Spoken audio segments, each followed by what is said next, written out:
అసాధ్యాలను సుసాధ్యం చెయ్యడం అసాధారణ పురుషుల ఉత్తమ లక్షణం. అలా ఎదిగిన ఒక వ్యక్తే అల్లూరి వెంకట సత్యనారాయణరాజు. అందరూ ప్రేమగా ఆయన్ని ఏవిఎస్ రాజు అని పిలుస్తారు.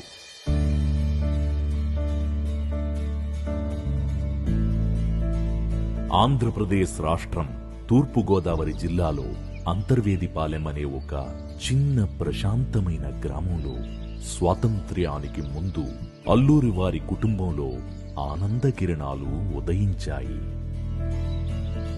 ఏవిఎస్ రాజు జననంతో అల్లూరి నారాయణరాజు, వెంకాయమ్మ దంపతుల ఆనందానికి అవధుల్లేవు. ఒక మధ్యతరగతి సివిల్ కాంట్రాక్టర్ కుటుంబంలో జన్మించిన ఏవిఎస్ వారి సంతానంలో చివరివాడు కావడంతో అందరూ ఆయన్ని ఎంతో గారాబం చేసేవారు. తన 7 తోబుట్టువులతో కలిసి పెరుగుతూ అందరితోనూ ఎంతో మంచి అనుబంధాన్ని కలిగి ఉండేవారాయన. అంతా అంటుంటారు, ఇతరులు చూడలేని వాటిని కూడా తల్లిదండ్రులు చూడగలరని.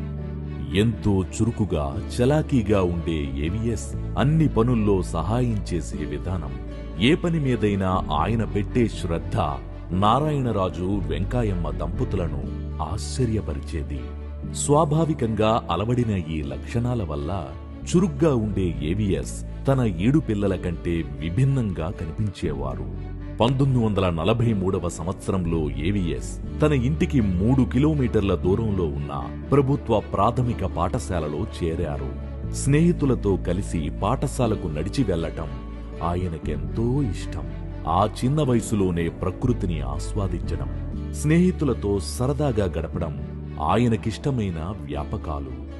బడిలో నేర్పించే పాఠాల కన్నా ప్రకృతి నుంచి, తన చుట్టూ ఉన్న మనుషుల నుంచి ఎన్నో పాఠాలు నేర్చుకున్నారాయన. జీవితంలో ప్రతి క్షణాన్ని ఆస్వాదించాలని భావించే ఆయనకు తన కుటుంబం, బంధువులు, స్నేహితులతో గడిపిన చిన్ననాటి జ్ఞాపకాలు చిరస్మరణీయాలు. 1947వ సంవత్సరంలో బ్రిటిష్ వారి నుంచి భారతదేశం స్వాతంత్ర్యం పొంది నవీన భారతం ఆవిర్భవించిందన్న చారిత్రాత్మక వార్తను ఏవిఎస్ తన కుటుంబ సభ్యులతో కలిసి ఆల్ ఇండియా రేడియోలో విన్నారు. ప్రతిభావంతులైన స్థానిక కళాకారులు ప్రదర్శించే కళాత్మక నాటకాలంటే ఏవిఎస్ గారికి చిన్నతనం నుంచి ఎంతో ఆసక్తి. వాటిలోని భావ వ్యక్తీకరణ శక్తి, ప్రజలపై చూపే ప్రభావాన్ని చూసి ఆయన ఆశ్చర్యపోయేవారు. కుతూహలాన్ని, స్ఫూర్తిని కలిగించే రామాయణ గాథలు, బుర్రకథలు, హరికథలు, సాహిత్యం మీద, కవిత్వం పైన ఆయనకి ఆసక్తి కలగడానికి పునాదులు వేశాయి. కాలంతో పాటు వాటిపై ఆయనకు ఆసక్తి పెరిగింది. సంస్కృతి నుంచి కవిత్వం వరకు, జీవిత చరిత్రల నుంచి కాల్పనిక కథల వరకు ఆసక్తి ఉన్న ఆ యువ పాఠకుడికి ఆ పదాల్లో సాంత్వన దొరికేది. కొత్త విషయాలను తెలుసుకోవడంపై ఆయనకు ఎంతో ఆసక్తి. కాలం గడిచే కొద్దీ ఏవిఎస్ సమర్థవంతమైన సంభాషణా చాతుర్యాన్ని సంపాదించారు. పాఠాలు, పేర్లు, సంఖ్యల విషయంలో సునిశితమైన జ్ఞాపక శక్తిని పెంపొందించుకున్నారు. ఏవిఎస్ తండ్రి నారాయణరాజు గారు అంతర్వేదిపాలెంలో నాణ్యమైన నిర్మాణ పనులతో తనకంటూ ఒక వారసత్వాన్ని నిర్మించుకుంటూ కాంట్రాక్టర్ రాజుగా పేరు సంపాదించుకున్నారు. దురదృష్టం, ఒక రోజున పెను విషాదం ఏవిఎస్ జీవితాన్ని కమ్మేసింది. తండ్రి నారాయణరాజు గారు తీవ్ర అనారోగ్యానికి గురై మంచాన పడ్డారు.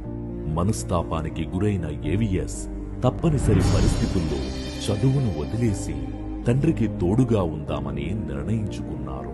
తల్లిదండ్రులపై ఉన్న అపారమైన మమకారంతో ఇక ఏమాత్రం ఆలోచించకుండా ఆయన వారి సేవలో మునిగిపోయారు. ఆ సమయంలోనే నారాయణరాజు గారు తన జీవిత పాఠాలతో పాటు నిర్మాణ రంగ వ్యాపార మెళకువలను తన కొడుక్కి నేర్పించడం ప్రారంభించారు. అనుభవజ్ఞుడైన ఆ తండ్రి చేతిలో ఒక యువ వ్యాపారవేత్త తీర్చిదిద్దబడుతున్నారు. నమ్మకమైన నిర్మాణాల రూపకల్పనలో నారాయణరాజు గారి బోధనల ద్వారా ఆకళింపు చేసుకున్న పాఠాలతో ఏవిఎస్ తన విజయాలకు బాటలు వేసుకున్నారు. నారాయణరాజు గారికి ఇప్పుడు తన చిన్న కొడుకు ఏవిఎస్ బాధ్యతాయుతమైన మంచి జీవితాన్ని గడపగల సమర్థుడు అన్న నమ్మకం కలిగింది. 16 ఏళ్ల పసిప్రాయంలోనే ఏవిఎస్ కు సత్యనారాయణమ్మతో వివాహం జరిగింది. సహనానికి మారుపేరు సత్యనారాయణమ్మ. కష్టపడి పనిచేసే వ్యక్తి ఏవిఎస్. ఆటుపోట్ల మధ్య వీరి దాంపత్య బంధం మరింత బలపడసాగింది. అదే సమయంలో ఏవిఎస్ కు 15 ఎకరాల భూమి వారసత్వంగా వచ్చింది. తన తండ్రి నేర్పించిన వ్యాపార మెళకువలు అతన్ని తన మొదటి వ్యాపార ప్రయత్నాన్ని ప్రారంభించడానికి ప్రేరేపించాయి. వ్యవసాయం నుంచి వ్యాపార దిశగా అనే ఆలోచనతో ఏవిఎస్ తన పెద్దన్నయ్య సహాయంతో బియ్యం వ్యాపారాన్ని ప్రారంభించారు. మొదటి 4 నెలల్లో వ్యాపారం ఆశాజనకంగానే ఉంది. కాలానుగుణ మార్పులు, ఏకకాలంలో వ్యవసాయం, వ్యాపారాల నిర్వహణ వల్ల సమన్వయలేమి వ్యాపార లాభాలను ప్రభావితం చేస్తోందని ఏవిఎస్ త్వరలోనే గ్రహించారు. బాగా ఆలోచించి ముందుకు సాగాలని నిర్ణయించుకున్నారు ఏవిఎస్. ఏవిఎస్ కిది వ్యాపారంలో మొదటి ఎదురుదెబ్బ. కాని ఆయన దాన్ని ముందుకు సాగడానికి ఓ విలువైన గుణపాఠంగా తీసుకున్నారు. నిర్మాణ వ్యాపారంలో తన తండ్రి వారసత్వం ఆయన దృష్టిని ఆకర్షించింది. నిర్మాణ రంగంలో రాణించాలనే ఆయన కోరిక తూర్పు, పశ్చిమ గోదావరి జిల్లాల్లో వివిధ ప్రాజెక్టులకు టెండర్లు వేయటానికి మార్గాన్ని సుగమం చేసింది. కఠోర శ్రమతో కూడిన నాణ్యతా ప్రమాణాలతో ఏవిఎస్ అనేక ప్రభుత్వ ప్రాజెక్టులను విజయవంతంగా పూర్తి చేశారు. మచిలీపట్నం సమీపంలో ఒక సాగునీటి కాలువను మరమ్మతు చేసి పునరుద్ధరించడానికి పబ్లిక్ వర్క్స్ డిపార్ట్మెంట్ ఏవిఎస్ ను సంప్రదించింది. సవాలుతో కూడిన ఈ ప్రాజెక్టును ఏవిఎస్, అతని బృందం యుద్ధ ప్రాతిపదికన చేపట్టింది. 90% మరమ్మత్తు పనులు పూర్తయిన తరువాత అకస్మాత్తుగా పెరిగిన సముద్ర అలల ఉధృతి పనికి ఆటంకం కలిగించడంతో పాటు పూర్తయిన పనిని కూడా వృధా చేసింది. నిరుత్సాహపడిన బృందాన్ని ప్రోత్సహించడంలో ఏవిఎస్ ఉత్తమ నాయకత్వ లక్షణాన్ని ప్రదర్శించారు. కొత్త శక్తితో పనిచేయటానికి పెద్ద సంఖ్యలో కార్మికులను నియమించారు. పని ప్రాంతాన్ని రక్షించడానికి వేలాది ఇసుక సంచులతో ఒక అడ్డుకట్టను నిర్మించి సముద్రపు అలల్ని నిలువరించడానికి ఓ వినూత్న వ్యూహాన్ని రూపొందించారు. కార్మికులు 24 గంటలు నిరంతరాయంగా పనిచేయడానికి ఆ వ్యూహం వీలు కల్పించడంతో ప్రాజెక్టు విజయవంతంగా పూర్తయింది. ఏదైతే అసాధ్యమనుకున్నారో దాన్ని తన సంకల్ప బలంతో, అచంచలమైన నిబద్ధతతో సుసాధ్యం చెయ్యగలిగారు ఏవిఎస్. ఒక అంకిత భావం గల కాంట్రాక్టర్ అయిన ఏవిఎస్ నిర్మాణ రంగంలో నైపుణ్యం సాధించడమే కాకుండా తన తండ్రి బోధించిన వ్యాపార వ్యూహాలను కూడా కొనసాగించారు. సునిశ్చితమైన ప్రణాళిక అమలులో పరిపూర్ణత వల్ల కాలం గడిచే కొద్దీ ఏవిఎస్ కు పేరు ప్రఖ్యాతులతో పాటు పనులు కూడా పెరిగాయి. సంవత్సరాలు గడిచే కొద్దీ ఆ దంపతులకు 7 కుమారులు, 3 కుమార్తెలు జన్మించారు. తన కుటుంబంతో విలువైన సమయం గడపడానికి ఆయనకు పని ఒత్తిడి ఎప్పుడూ అడ్డు కాలేదు. తన తండ్రిలాగే ఏవిఎస్ కూడా తన పిల్లల్లోని తొలి ఉత్తేజాన్ని గమనించి పెద్ద కుమారుడు రంగాకు, తరువాతి పిల్లలకు కూడా వ్యాపార మెళకువలను బోధించడంతో పాటు నిర్మాణ రంగ జ్ఞానాన్ని అందించారు. అవకాశాలు పెరగడంతో హైదరాబాదులో జరుగుతున్న ప్రాజెక్టు పనులతో పాటు అనేక ప్రాంతాల్లో జరుగుతున్న పనుల్ని పర్యవేక్షించడానికి తరచుగా వెళ్లి వస్తుండేవారు ఏవిఎస్. ఆ సమయంలోనే అంతర్వేదిపాలెం పరిసర ప్రాంతాల్లో జరుగుతున్న నిర్మాణాలను 3 రోజుల పాటు నిశితంగా పర్యవేక్షించమని ఆయన తన పెద్ద కుమారుడు రంగాను పంపారు. నిర్మాణ రంగంపై అప్పటికే ఆసక్తి ఉన్న రంగా ఆ బాధ్యతను ఉత్సాహంగా స్వీకరించారు. అదే సమయంలో ఏవిఎస్ గారి మిగతా పిల్లలు కూడా తండ్రి అడుగుజాడల్లో నడుస్తూ వ్యాపారాభివృద్ధిలో పాలు పంచుకుని సవాళ్లతో కూడిన ప్రాజెక్టులను విస్తృతంగా చేపట్టారు. భారీ ప్రాజెక్టులు ప్రారంభించాలనే ఉద్దేశ్యంతో ఏవిఎస్ 1975వ సంవత్సరంలో తన కుటుంబంతో హైదరాబాదుకు తన నివాసం మార్చుకున్నారు. హైదరాబాద్ శివార్లలో 40 ఎకరాల భూమిని కొనుగోలు చేసి ఒక హార్టికల్చర్ డిపార్ట్మెంట్ నిపుణుడి మార్గదర్శకత్వంతో ద్రాక్ష సాగులోకి ప్రవేశించాలని నిర్ణయించుకున్నారు ఏవిఎస్. కానీ ఆ మార్గమంత సులభం కాదు. విద్యుత్ కోతల వల్ల ఏర్పడిన నీటి సరఫరా అంతరాయం ద్రాక్ష సాగుపై వ్యతిరేక ప్రభావం చూపించింది. కానీ పట్టువదలని ఏవిఎస్ చేతులతో నీటిని తోడి పంటకు నీరు పెట్టారు. ఆ పని భారం ఎక్కువగా ఉండడంతో ఏవిఎస్ తన కుటుంబాన్ని కూడా చేతులు కలపమని కోరారు. అవిశ్రాంత కృషితో ఆ కుటుంబమంతా కలిసి సమృద్ధమైన ద్రాక్ష తోటను సాగు చేశారు. ఆ సంవత్సరం ఏవిఎస్ ఉత్తమ రైతు అవార్డుతో సత్కరించబడ్డారు. ఇది సమిష్టి స్ఫూర్తికి, ఏవిఎస్ లో ప్రతిధ్వనించిన ఆత్మవిశ్వాసానికి నిదర్శనం. 1978వ సంవత్సరంలో నాగార్జున కన్స్ట్రక్షన్ కార్పొరేషన్ స్థాపించబడింది. అనతి కాలంలోనే కంపెనీ పనులకు అనుమతులు పొందడం ప్రారంభించింది.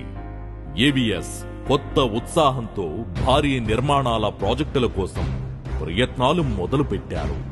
1980 ఫిబ్రవరిలో కంపెనీ విశాఖ స్టీల్ ప్లాంట్ కాంట్రాక్టును దక్కించుకుంది. ఇది ఏవిఎస్ వ్యాపారంలో ఒక ముఖ్యమైన మైలురాయి. వ్యక్తిగతంగా ప్రాజెక్టును పర్యవేక్షించడానికి ఏవిఎస్ విశాఖపట్నం వెళ్లారు. సమర్థులైన కుమారులు, ఉత్సాహవంతులైన ఉద్యోగుల అండదండలతో 1990వ సంవత్సరంలో Nagarjuna construction corporation Nagarjuna construction company limited గా రూపాంతరం చెందింది. ఏవిఎస్ తన కలల్ని సాకారం చేసుకోవటానికి అహర్నిశలు ఎంతో కష్టపడ్డారు. ప్రేరణాత్మకమైన ఈ వ్యాపార ప్రయాణంలో ఆయనకి కష్టాలు కూడా ఒక భాగమయ్యాయి. అలాంటి ఒక పెను విషాద సంఘటన వారి మనవరాలు శిరీష ఘోర కారు ప్రమాదంలో మరణించడం. అత్యంత ప్రియమైన తన దివంగత మనవరాలి జ్ఞాపకార్థంగా 1997వ సంవత్సరంలో శిరీష ట్రస్టును స్థాపించారు ఏవిఎస్. అనాథాశ్రమంలోని పిల్లలతో సమయం గడుపుతూ ప్రతికూల పరిస్థితుల్ని ఎదుర్కొని ముందుకెలా సాగాలో వివరిస్తూ వారి విజయానికి పునాదులు వేశారు ఏవిఎస్. 2005వ సంవత్సరం మరో సవాలుతో కూడుకున్న సంవత్సరం. ఏవిఎస్ ఇంటి ఆవరణలో ఉన్న తోటలో విశ్రాంతి తీసుకుంటుండగా ఆయన కాలికి ఏదో గట్టిగా కుట్టిన భావన కలిగింది. అది తీవ్రమైన నొప్పికి కారణమయ్యింది. కొద్ది రోజుల్లోనే అది ఇన్ఫెక్షన్కు దారితీసి ఆయన ఆరోగ్యం వేగంగా క్షీణించడం మొదలుపెట్టింది. వెంటనే ఆయన్ని కేర్ హాస్పిటల్కి తరలించి డాక్టర్ సోమరాజు పర్యవేక్షణలో ఉంచారు. ఏవిఎస్ కు గ్రూప్ ఏ స్ట్రెప్టోకోకస్ ఇన్ఫెక్షన్ ఉన్నట్లు నిర్ధారణ అయింది. ఫలితంగా ఆ కాలు భాగం తొలగించాల్సి వచ్చింది. అంత కష్టమొచ్చినా ఆయన వెనకడుగు వేయలేదు. అదే సమయంలో కవిత్వం, సాహిత్యంలో తాను సాధించిన ఎన్నో గత విజయాలను ఆయన గుర్తు చేసుకున్నారు. 1970ల ప్రారంభంలో ఒక సాహిత్య సమ్మేళన సభలో ఏవిఎస్ రాజు చేసిన స్వీయ కవితా పఠనం, ఆయన ఆసు కవితా నైపుణ్యం అప్పటి ముఖ్యమంత్రి పివి నరసింహారావు గారితో సహా అనేక మంది ప్రముఖుల అభినందనలు మరియు గౌరవ ప్రశంసలు పొందాయి. రెట్టించిన ఉత్సాహంతో రచనల పట్ల తనకున్న అభిరుచిని ఆయన కొనసాగించారు. తన జీవిత ప్రారంభంలోనే పుట్టపర్తి సాయిబాబా గారి బోధనల నుండి ప్రేరణ పొందిన ఏవిఎస్ ఒక ప్రసిద్ధ కవిగా మారారు. శ్రీ సాయి సుధా మాధురి పేరుతో సాయి బోధనలతో 42 సంపుటాల ఒక పుస్తకాన్ని ఏవిఎస్ రచించారు. 2007వ సంవత్సరంలో ఈ పుస్తకం గిన్నిస్ వరల్డ్ రికార్డ్స్ లో అతి పెద్ద సింగిల్ వాల్యూమ్ కవితల పుస్తకంగా నమోదైనప్పుడు ఆయన అంకిత భావం ప్రపంచ వ్యాప్తంగా ప్రశంసించబడింది. 24,000 పద్యాలతో విరాజిల్లిన వారి ఆ అద్భుత రచన లిమ్కా బుక్ ఆఫ్ రికార్డ్స్ లో వరుసగా 9 పాటు అగ్రస్థానంలో నిలిచింది. తరువాతి కాలంలో ఏవిఎస్ వివిధ విషయాలపై అనేక పుస్తకాలను రచించారు. ఆచార్య నాగార్జున విశ్వవిద్యాలయం 2008వ సంవత్సరంలో ఆయనకు ప్రదానం చేసిన గౌరవ డాక్టరేట్తో అసాధారణమైన ఏవిఎస్ సేవలకు గాను మరింత గుర్తింపు లభించింది. ఏవిఎస్ దార్శనికతకు నిదర్శనంగా ఎన్సిసి అగ్రగామి మౌలిక వనరుల నిర్మాణ సంస్థలలో ఒకటిగా కొనసాగుతోంది. ఎన్సిసి చేపట్టిన వైవిధ్యభరితమైన ప్రాజెక్టుల్లో భవనాలు, రవాణా, నీరు, పర్యావరణం, విద్యుత్, నీటిపారుదల, గనులు, రైల్వే రంగాలు ఉన్నాయి. ఎన్సిసి భారతదేశంలోని అన్ని భౌగోళిక ప్రాంతాలలో విస్తరించి 13,000 మందికి పైగా ఉపాధి కల్పిస్తూ 1,00,000 మందితో కూడిన బలమైన క్షేత్రస్థాయి కార్మిక శక్తితో విరాజిల్లుతోంది.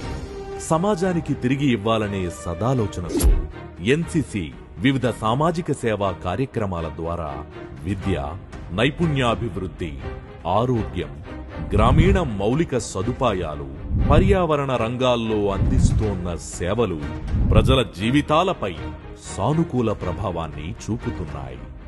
ఏవిఎస్ విజయ రహస్యం వారు పాటించిన పంచమంత్రాలే.